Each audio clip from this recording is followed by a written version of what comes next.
So this is a fun exercise for any brand out there. Have a Venn diagram. There's three circles. Circle number one is, what do you actually enjoy doing? What can you be the best at? And then finally, what's going to actually generate revenue? And I think because of social media and honestly younger generations who demand authenticity and transparency and values within companies big and small now are starting to wake up and say, my brand is the perception that my customers have of my company. It's their gut reaction to my company. Therefore, it's everything. I've got to take this seriously. Hello, everyone, and welcome to today's episode of the Digital Revolution podcast. I'm your host, Eli Adams. Today's episode is brought to you by fireusmarketing.com, where SEO solutions pave the way to digital excellence.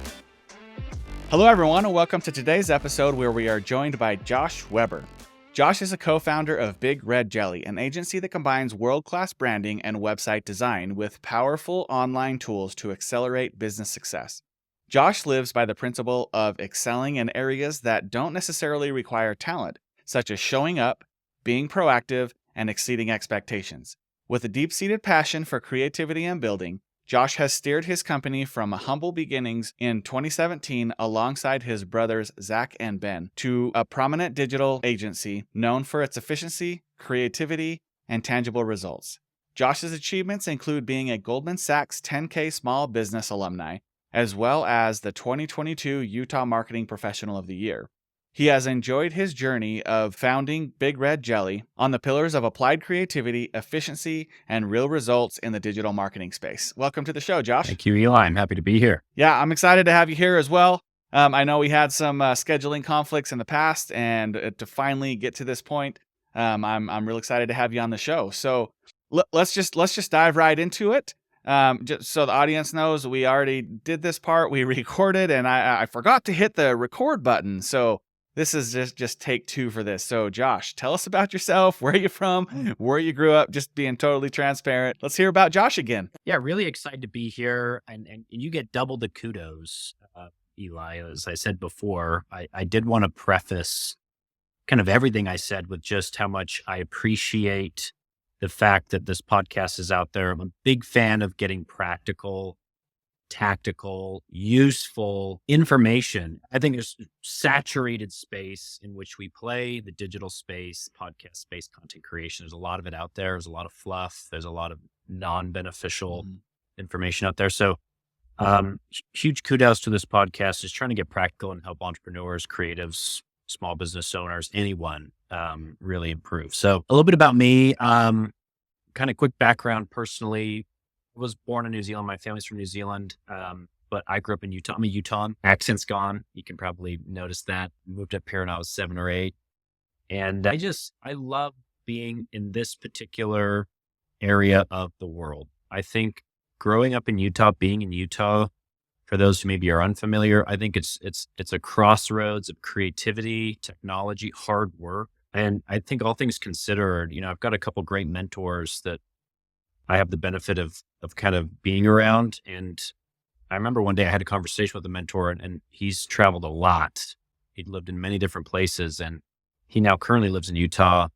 I just remember him, telling me, this is a pretty special place for entrepreneurs, for business owners, for creatives. And so I just kind of want to put that out there. And so I really think that kind of steered who I am. I love the outdoors. I think I'm a creative guy. Beneath that is the spirit of kind of, like you mentioned at the beginning, kind of reading my bio, if you will, being the best at everything that requires zero talent. I could go on and on about that. But I'm a brand builder. At the end of the day, I like to build brands. I like to lead with strategy, but end with getting practical. And my brother and I, who's my co-founder, started this agency 6.5 years ago, and we're here today. And excited to be here. So that's a little bit about me. That's awesome. Let me ask you though. So it seems like you're really into brand, and like that's where it started. And then it was like, let's do brand and digital marketing and agency, right? So what was it that made you start with like more visual versus the digital agency and promotion stuff? Great question. So it's actually the inverse, and that kind of surprises people. So we started as a full service digital marketing agency, and that is a tough phrase to swallow for those who are in the space. As soon as you say full service digital marketing, kudos to anyone out there who's Hmm. doing like that's a lot, right? You're trying to do a lot, Yeah. but maybe you are full service, but you're serving a very specific niche. I think that's going to be easier and better. Hmm. That's a whole thing. So we started as a full service digital marketing agency, and we did not have a niche. And I'm looking back at that. It's like, man, if I could shake young Josh by the shoulders, go, dude, there's an easier way, I promise. Yeah. But then COVID hit, and to when COVID hit, within the space of 2 weeks, a third of our clients had to close their doors, stop paying. So a third of our revenue just, Mm-hmm. disappeared in 2 weeks. Mm-hmm. And we kind of saw the silver lining, my co-founders and I, and our leadership. We said, well, now is as good a time as ever to pivot and niche down Hmm. and take a risk. And we did. And we always liked branding and building. We liked all the stuff before marketing and advertising, which in my opinion, what we're trying to evangelize right now, that's where a lot of especially small businesses go wrong. They're like, hey, Hmm. let me just turn up the gas. Let me run more ads. Let me do another campaign. It's like, that might not be the issue, right? There might be a more fundamental issue happening here. And if you reverse engineer enough, you eventually get to the brand, in my opinion. And brand being like who you truly are, who you serve, why you're the best at that thing. So like that's the kernel of truth in the interior. So we kind of reverse engineered all the way back to we're a brand agency at the end of the day. And we're really trying to evangelize, similar to what you're doing. And that's why I really connect with your brand, really trying to make Hmm. brand positioning, brand strategy practical, hands-on. Anyone can do it. Anyone can improve their brand. From there, you can then build a better online experience. And then from there, you can grow. Thus our tagline, brand, build, grow. So it's kind of the other way around. It was a fun journey for us here at Big Red Jelly. Yeah, I've heard a lot about like the leaky bucket theory, where you can get as much traffic as you want to the website, but at some point, like all of it's going to go out the bottom, and if you don't have a way to capture it, and I talked to a lot of my clients about that, where they're like, well, let's just do SEO until we get tons of traffic, and some of it's going to convert, and I'm like, that's great, but if you don't have a landing page, it doesn't matter if it's SEO, social media, paid ads, it doesn't matter. If you don't have a good landing page or a good message or a good way to capture them and keep them, it doesn't matter in the end, right? Yeah. So is branding your background? Is it your partner's background? Mm. Where do you feel like or maybe did you just listen to your customers and do a survey during COVID and say, what do you need the most? How did you decide to make that pivot? Yeah.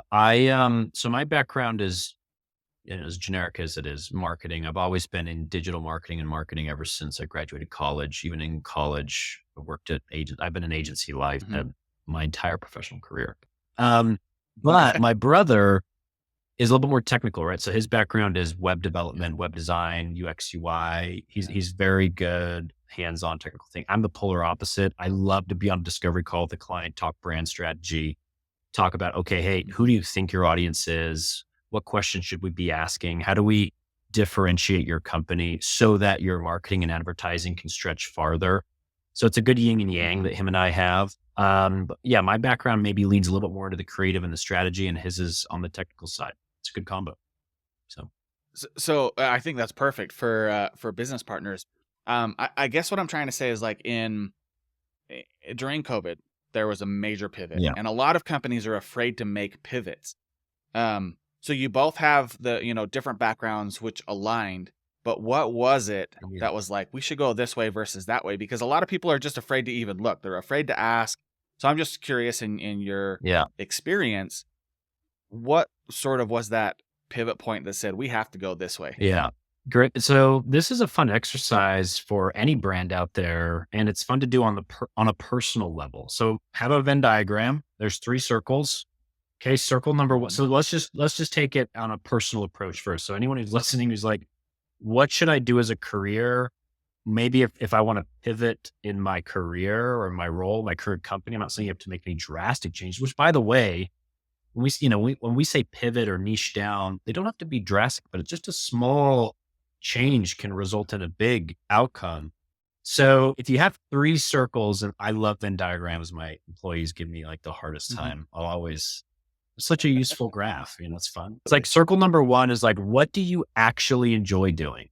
And that one has got to be number one. So that's what we looked at when we niched down. We're like, Hmm. okay, out of all of our services, what do we actually like doing the most? Answer that first before you get into the other ones. Like life is short. Come Hmm. on, right? So on a personal level, what do you enjoy doing the most? Maybe not everything about it. There's always going to be parts of any job that's a grind. I'm not unrealistic Yeah. in that respect. So what do you enjoy doing? What can you be the best at? Notice how I said not what you are the best at. Oftentimes Hmm.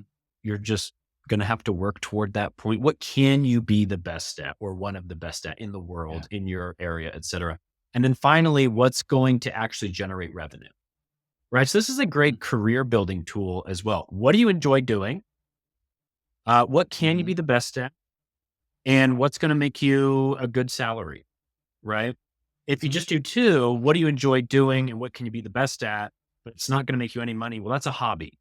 A great hobby. It's Hmm. fun, but you need to pay the bills, right? And then there's like, so you can go through Hmm. this exercise. So we literally went through that exercise, but as a company, and what we came out Hmm. with was we like to brand and build online experiences so that businesses can grow. We like to brand and build cool stuff. That's a great analogy. I think a lot of people focus too much on one or two of those three circles, and if you focus on the money but you don't enjoy it, you get burnout and Hmm. you don't stick around, right? And if you're really good at it but there's no money behind it, like I think we've been fortunate over the last maybe 10 to 15 years in this internet world where some of those actually do work out, right? Like if you're into art and spinning art and throwing paint on the wall, like before TikTok, like you couldn't really make money on that. And Yeah. we're fortunate that people can do that now. But I love the idea of having the Venn diagram and saying like you got to have this mixture of all three. So how cool that you guys did that and it ended up working for you.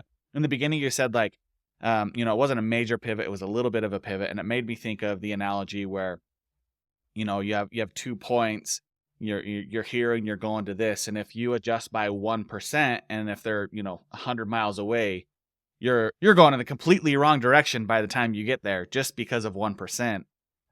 So you don't have to completely change 50% of your business model, just adjust it. And I think that's really good advice for a lot of businesses out there, especially with the market the way it is. It's up and it's down and you never know. Like look at your own Venn diagram, just like Josh is saying here, and figure out maybe there is a small pivot. I Yeah. think that's great counsel. I mean, on that point, Eli, like, you're hitting a thread that I feel very passionate about, which again, that's why we liked branding because we liked helping businesses do that very thing. Like, hey, they Yeah. come to Big Red Jelly or they're 95% sure they know what services they should offer, who they serve. But if we help them just pivot a little bit in a better direction over the course of a quarter, Hmm. 2 quarters, a year, a decade, they're a totally different organization and a better bottom line. So that's why I like branding. I like brand Yeah. positioning, brand strategy. It starts there, you know? Yeah, absolutely. That's a good call. And that's why you're good at what you do. Mhm. Um, what are you working on right now? What excites you in the morning? What kind of projects you got going on that are worth chatting about? Yeah, there's a couple things. So, given the space, I say this to our team members all the time. We play in a sandbox where we're at the crossroads of creative and technology. That Hmm. is a volatile environment. Anyone who's on the internet is going to see what's happening with Yeah. AI. I mean, what just happened with Yeah. Sora, if anyone's seen those AI generated videos that are coming out is absolutely Hmm. mind blowing. And the second that was probably, was it last week that dropped?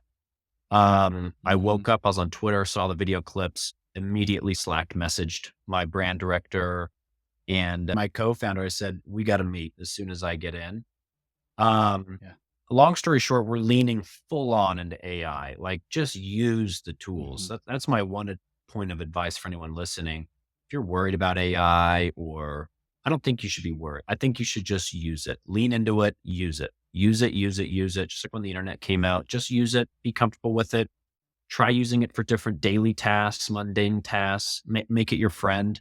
Yeah. So what we're working on now at Big Red Jelly is incorporating AI into how we do branding, how we do our brand process. Mm-hmm. I really want to pull kind of a thought I read from a great book, Good to Great, great book, great business Mm-hmm. book. He says in one of the chapters, which was written, I think it was written in the 80s or 90s. Don't quote me on that. But Yeah, I think it was like 1915 or 20 or yeah, early 1900s, I think. oh Yeah. wow, okay, No. I'm thinking of Think and Grow Rich. yeah, yeah, yeah. Good to Great was like 80s or 90s. Okay, yeah, Yeah. you're right. My bad. But one of the chapters is on technology, and I was like, oh, this is going to be outdated. And I read, I was like, nothing in here feels outdated. And there's one phrase that he uses was really good. Technology is not a differentiator; it's an accelerator, right? I mean, unless you're a Mm-hmm. tech company, that's what you provide is a product, a tech product. But Sure. any other company out there, if you're like, it's not a differentiator to say we've got good technology that no, it's an accelerator. So it's still going to come back Yeah. to what's your proven process, who's your audience, et cetera. So to answer your question in a short way, we're incorporating AI into how we roll out our Big Red Jelly brand proven process, and it's kind of exciting. Mm. So yeah. You're speaking my language. I love AI. I've been on some AI panels. I've done some webinars talking about it. Mm. And I'm the same way. I've interviewed other agencies, and like it's totally fine. Like if you don't want to use it, I've interviewed other agencies where they've had their clients make them sign a piece of paper saying that you will not use AI. Wow. Yeah. Like when I get on with my clients, especially my coaching and consulting clients, they're like, they're so busy already that AI can take 60% of that work away from them if you teach them how to use it, right? Now, you don't just go to ChatGPT and say, write me a blog post, 1,200 words about this, the end, copy and paste. Yeah. Like there's more to it, right? But it does take 60% of the work out of it, right? So like I've from a visual standpoint, I've gone to AI and I've said, I want to create a logo. Mm. Here are the colors I want. Here's kind of what I want on it. And I'll take that logo and then I'll say, I want, okay, so create me a different logo. I want these pieces to it. And what I do is I take those both. I'll go into like Photoshop and like do my little, I'm not very good at it, right? But I'll take a piece here and I'll put it there, and I'll take a piece here and I'll put it there. Yeah. And then I'll send it to a designer and say, this is kind of the idea, make it better. Yep. But instead of me writing up to a designer, typing an email saying, I want it to look like this, like it's already almost there. And the designer comes back with a logo just so good in such a short period of time.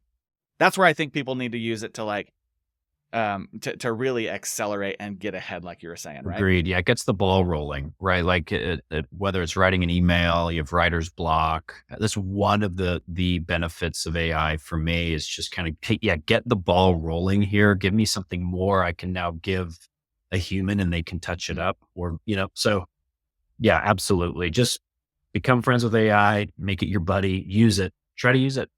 Yeah. So you're using it with some of your clients. Help me understand maybe the ins and outs of like how you're doing that and how it's helping your team accelerate for your clients. Yeah. So we'll use AI to any task that you feel like is repetitive, right? Or there's a lot of, kind of executing on the strategy and you're thinking there's got to be a better way. If you have that gut feeling, there is a better way.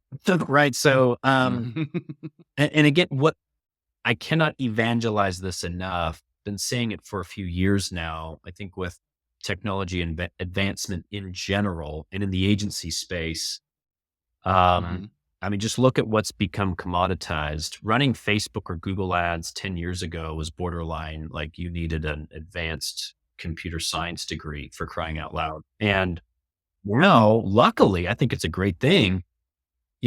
Bob can run a really well performing Google ad campaign with just a few clicks. It's becoming more and more user friendly. Therefore, it's becoming more and more commoditized. So what does that mean for agencies? Yeah. Well, in my opinion, it means it puts extra emphasis on strategy and creative. So it's like, okay, look, we can run the ads, like it's going to run itself, but where do we start? What are we running ads for? Who do we target? And so same thing with AI for us when it comes to branding, brand strategy. Give you a practical example. We might take a client through our brand proven process. We have 10 chapters that we go through. And then we come up with a brand strategy or brand guide. You can now give that guide to an AI tool. We can train it using that guide and say, now give me 100 social media templates, 5 blog outlines, skins for all and then it just goes boom, right? I tell our creatives, like, if I catch you guys dragging and dropping in Canva for hours or Adobe, like, there's a better way. Focus your efforts more on the strategy. The client's going to want, and our clients love that.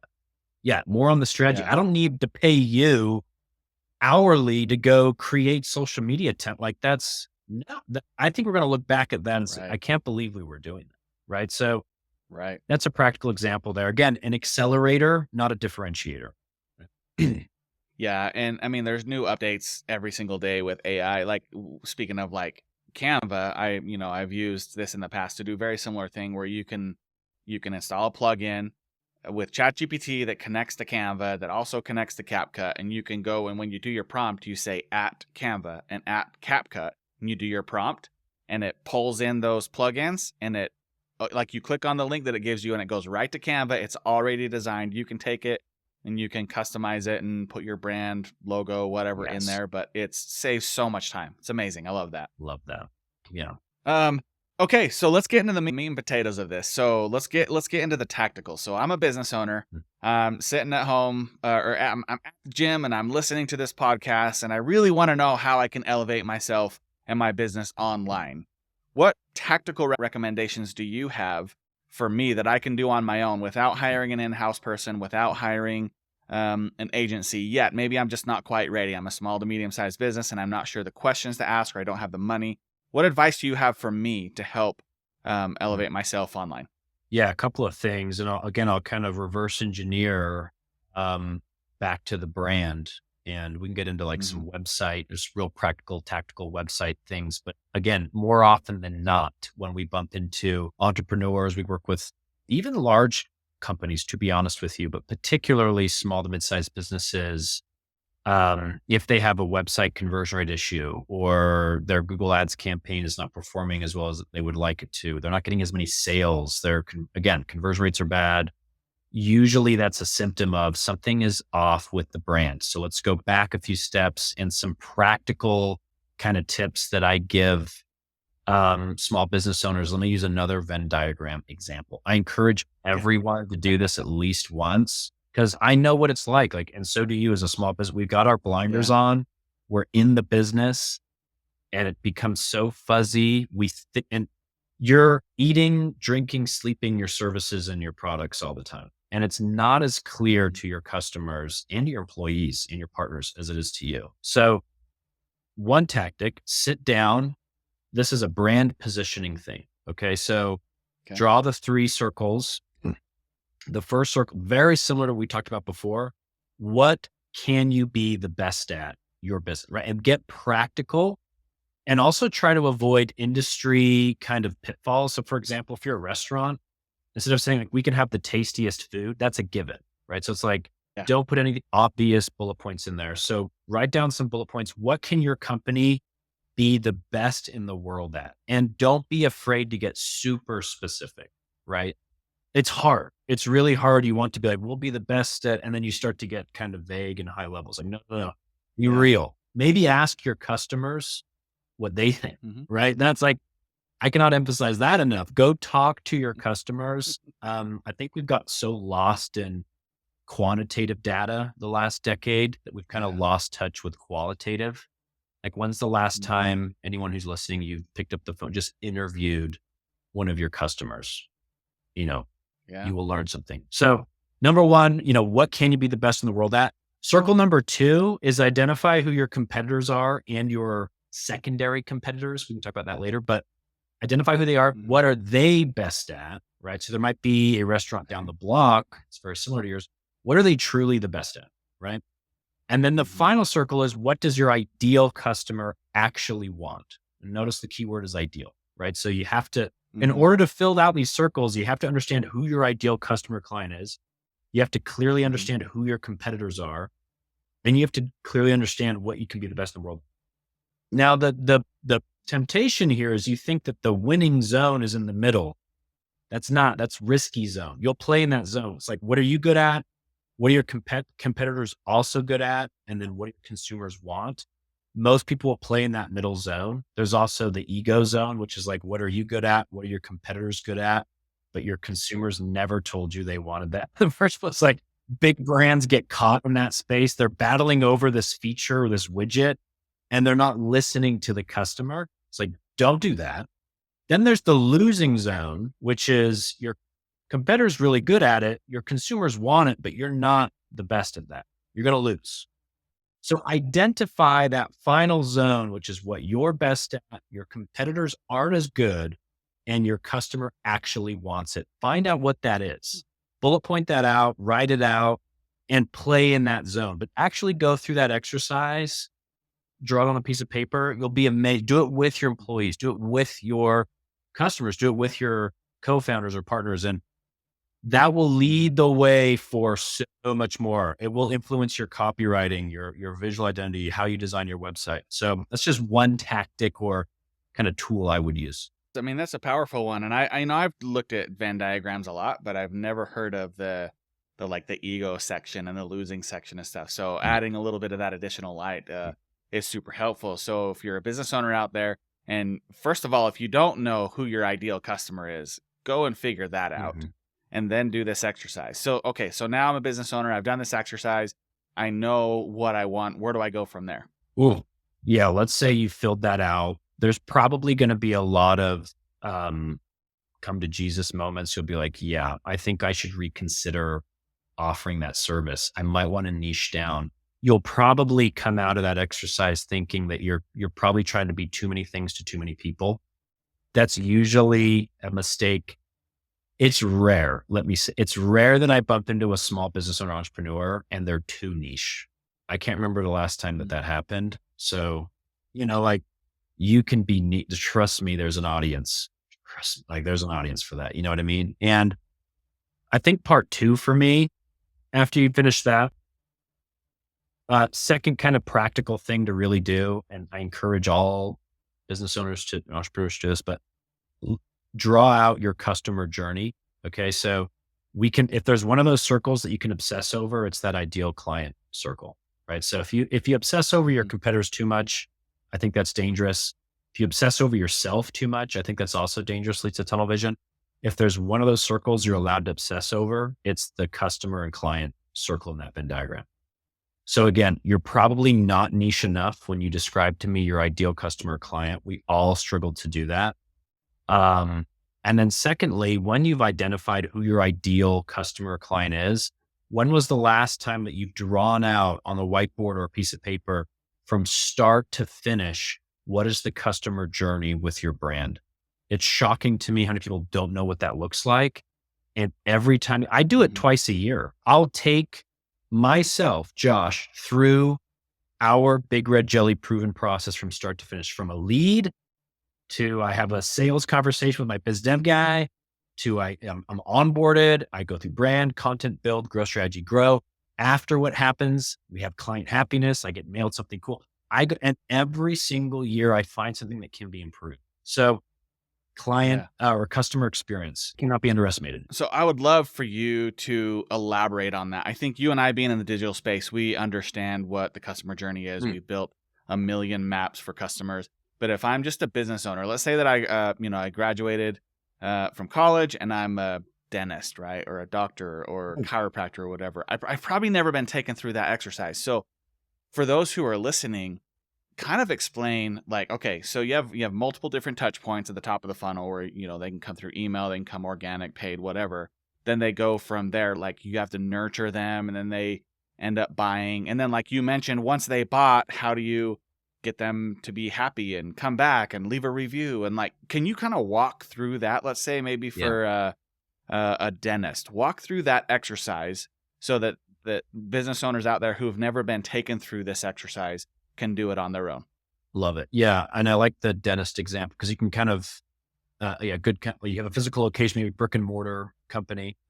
First things first, going back to don't just start this blind. I encourage first thing to do, pick one of your customers, patients, clients, pick up the phone. By the way, people love to provide feedback. Okay. Positive and negative. Like you'd be surprised if you just reach out and say, hey, Bob, you've been a patient of ours here at Josh's Dental for a decade. Can I just pick your brain? I'm trying to really, get into your mind. Absolutely. They love it. So first thing I would start with Hmm. that and ask questions like, how'd you first hear about us?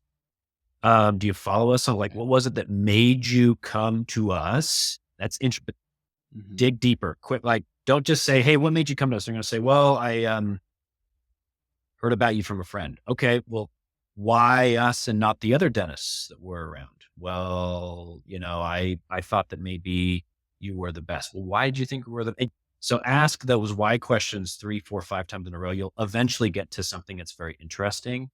So hesitate to just kind of keep skipping along. Yeah, with the dentist, it would be okay. So let's say I did talk to Bob and he said, hey, I moved here from out of state. And then the next touch point might be, how did you first hear about us? Right? Was it email? Was it social media? Was it Google? Was it on Google Maps? Let's say it's on Google Maps. He finds there. Okay, checkpoint. Then what made you eventually pick up the phone, visit our website? Did you pick up the phone? How did you make contact, right? And book an appointment? Was it through our website? Was it through the phone? Hmm. Why did you? I couldn't find your phone, so I filled out a form, and then your secretary Becky got back Hmm. to me. I almost didn't go because she took 3 days to get back. Oh, interesting, right? So, okay, what? And Hmm. so now, but jumping forward a little bit, so there's a lot there. That's marketing. Hmm. There's a lot there that can go through the funnel. Like, how did you eventually get to that first appointment? But this is where I think most people Yeah. start to kind of drop the ball. Like, hey, I got the sale. I got it. And, Yeah. right. Like, I like what HubSpot is kind of evangelizing with the flywheel instead of the funnel. It's like, Hmm. what happens now? They had their first appointment, right? How smooth was that onboarding? Ask Bob Hmm. now. How smooth? What could have been better, right? Well, I went in and your Yeah. iPad was broken. I had to like print out a bunch of it. It was super frustrating. It's like, okay, let's Yeah. um you have the first appointment. Then what happens after the appointment, right? So if you're a dentist, do I get a text message? Well, first of all, before I leave the building, am I booking my next cleaning before I leave? Right. Hmm. A lot of this you can see marketing, advertising. There's no longer this. I just kind of want to like remove this. I have a sales team and a marketing. No, everyone is building the brand, right? So as Right. I'm leaving, is your secretary stopping me? Hey, how was your appointment? What's that customer service like? Building the brand, right? Let's book your next Hmm. appointment 6 months out. Does that work for you? Great. It's going to be emailed to you. It's going to be texted to you. You'll get a reminder. Oh, by the way, I'm now enrolling you in my email nurture sequence. You're going to get cool Hmm. coupon discounts or, how to keep your teeth extra white. I don't know, whatever that is. More grand touch points. Now I leave the practice. And then what happens after that is, again, that's where so many small businesses kind of drop the ball. I'm happy to talk about that, but that would kind of be the first, just plotting it. Don't have to detail it. Just plot that on a line, Hmm. on a whiteboard and see what happens. See what comes to mind. And, So, and so you do that with every version, right? So yeah, well, a friend referred me, and from Facebook. Okay, so then blah blah blah blah blah, whatever. Well, I got an email, blah blah blah blah blah, whatever. I saw you on Google. I was looking and I saw reviews, and so you do that for all of those, mhm, and you find out where the commonalities are. You find out where the broken pieces are, mhm. and then once you say like, once they make the sale, it's the most that's like the most important thing. Like I know that making a sale can be hard sometimes, but keeping people loyal to your brand is cheaper for you, Yeah. and it's just as much of an effort as it is to getting that first initial sale, if not more, right? And it's more important to your business to keep them happy and keep them coming back and stuff. So, Yeah. um, beautifully laid out. Thanks for going through that detail. Mm. Do you have any other tactical advice that you would offer from a branding or a digital side? I think just on that example, like it's funny, the hypocrisy of what I just said is not lost on me. Notice how we focus on the new right patient that's coming. It's like Mm-hmm. it's just ingrained. It is. It's fun. It's fun to get the new client, the new customer, the new revenue. But if I could break it up into thirds, like, hey, that's top, that's like top of the marketing strategy or what used to be the funnel. But then what happens during the Yeah. experience, right? So let's restaurant example. I'm in the restaurant. I've already made up my mind. I'm going to eat here. Okay, great. Excitement's Mm-hmm. over. No, like what is happening when I am in the building? What is that first engagement like with an employee, right? What's the checkout process like? You can apply this to any industry, right? And then again, Mhm. where most small and mid-sized businesses kind of neglect this process, what happens after, right? Offboarding is just as Mhm. important as onboarding, right? And so there's a lot of tactics we do here at Big Red Jelly. We'll have what we call anniversary outreach. If anyone's in kind of like the projects where you do something for a client or a customer, and it's one Mhm. time, whether it's buying a product or I go and provide a service. I'm a plumber, an electrician. Um, if you're using a CRM, which that's it, use a CRM, use one. Everyone who's Mhm. like, go get a CRM, like use the CRM. Reach out to your previous customers, clients at their year mark or the month mark or 6 month. Put the anniversary, whatever that is. But here's Mhm. just a real quick tip. Instead of reaching out, let's say I'm a plumber and Mhm. I did a plumbing job for Josh in June or February, and now it's coming up on February the next year. And my CRM reminds me, it says, "Okay, it's time to reach out. It's been a year since you visited Josh and you put in that new bathroom." Okay, great. I'm going to Mhm. reach out. What does that outreach look like? Let's say it's email, text, phone call, whatever. Most people will say the outreach will be something like, "Hey, it's been a year. Do you want to, explore other products or services? Like, do you want to?" Just tweak the Yeah. verbiage and instead say, "Hey, Josh, it's been a year. Can you believe it's been a year since we put in that bathroom? It's time to review your plumbing needs. It's time." The assumed Mhm. close, right? Just like your insurance Yeah. agent will reach out to you and say, "Hey, Josh, just reaching out. Do you want to review your policy?" They say, "Hey, it's been a year. It's time to review your policy. Make sure you're covered." Like, Mhm. it's time. I guess it is. You know what I mean? Yeah. So it's like, just tweak that. And that's bottom of the funnel, right? Nurture, just like you said, Yeah. way more cost effective to go and get clients and customers come back than to go acquire new ones, right? We know that. So, Yeah. yeah. Yeah, and I also think, like, to add on to what you were saying, so one, you're doing um, that that nurturing and sending that email saying, "Hey, it's time to review this." I also think if you're doing a phone call, it's really easy to say if they're like, "Yeah, I don't really need anything at this point." Great. Do you have any family members or friends or anybody you think might be interested in this?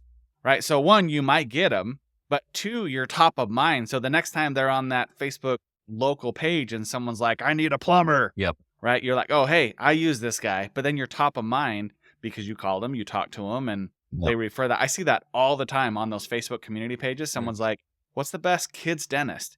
And what people usually do is a bunch of people will comment and people will be like, "I love this one." If you're mentioned 4 or 5 times, my wife will go look at the reviews, and usually it's like majority win. So if we have 5 people out of the 10 that commented on one dentist for kids, chances are we're going to go with that one, especially if they have good reviews. It's local. They take our insurance and stuff. Yeah. So, Yeah. um, and just that little ask, like I've gotten more clients from other clients referring people to me than me going out and doing like cold calling or hitting up people on LinkedIn or whatever. Like having that referral as part of your culture, I think is super Yeah. impactful, especially for a service based business like dentists, doctors, chiropractors, those guys as well. Yeah. Yeah. Get in the habit of just asking for introductions all the time. And don't feel like it has to be at the end of the project. That's kind of why not ask at the beginning? We do that too. Like that's a dopamine high for a lot of customers or clients. Hey, they're just getting started. Hey, we'll give you a quick discount if you can introduce us to it. Like try that tactic. You'd be surprised. I noticed that you have like over 500 5-star reviews, right? We got a lot. Yeah. So what is your process? Like how do you do that? Yeah. I could geek out about that. I'll be brief, but create a process. Okay. Step one, like when you do that customer journey and you outline that, go back through and say, okay, when should we ask for reviews? Hint, hint, it should be more than once, right? And it should be on different Mhm. platforms. Here's another thing too. Do people have to give you money in order to leave you a review? No, right? So you have a conversation, you provide expertise, you have a consult, you provide value. Ask for a review. I used to use Calendly. I use something different now. I just set up an Mhm. automated email that would happen after every appointment. Say, hey, thanks for the chat. I hope you enjoyed chatting with me. I hope you got something valuable from that conversation. If you enjoyed that conversation, you did get value, please click here and leave us a review. Got a lot of reviews that way. But again, like I there love that. should be definite process checkpoints right at the end of a project, ideally, because that dopamine high serotonin high for the Hmm. customer.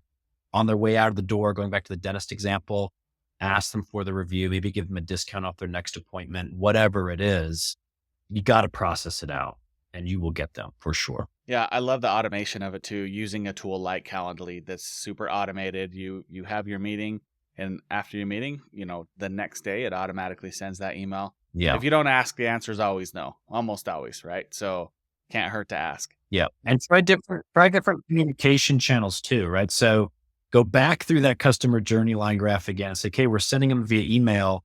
Can you send text message review? Right. So a lot of people just, if again, dentists, maybe you have moms and dads and kids, like texts are probably going to get much more reviews. We kind of know this now. Try Yeah. emails, try text, try in Hmm. person. You're going to get more. Yeah. No, that's good. Where do you see the future of your space going? I like where it's going because I think the word brand and branding used to be a very kind of ambiguous, scary word that was reserved for, Fortune 500 companies.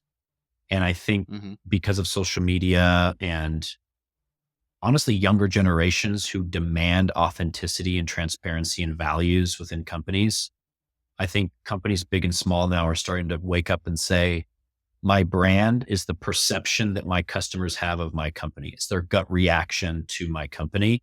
Therefore, it's everything. Yeah. I've got to take this seriously.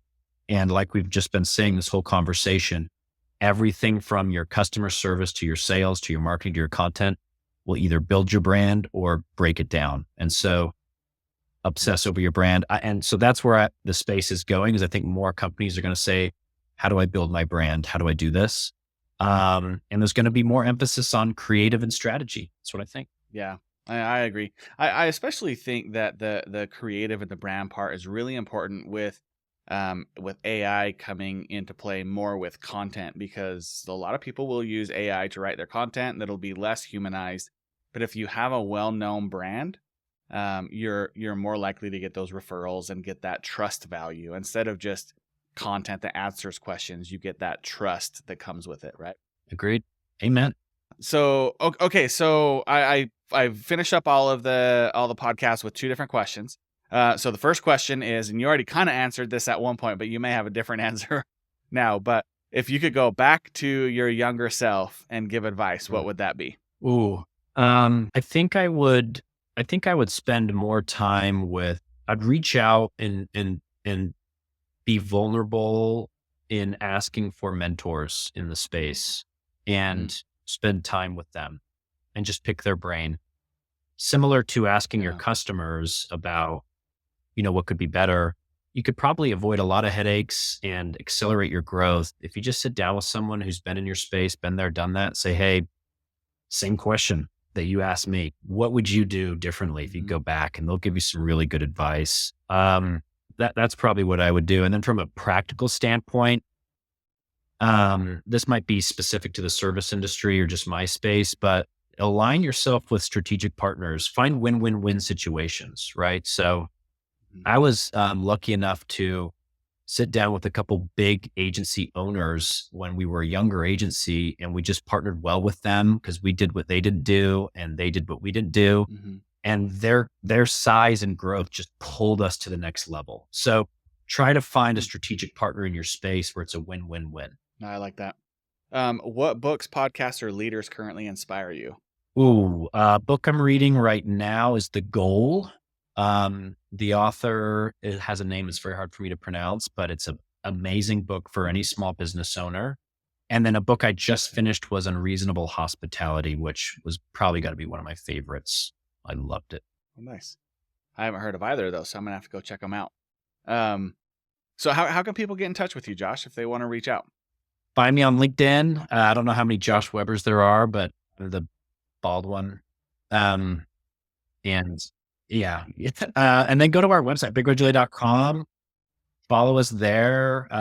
Connect with me on LinkedIn. And I love to honestly sit down and have just these brand conversations with anyone.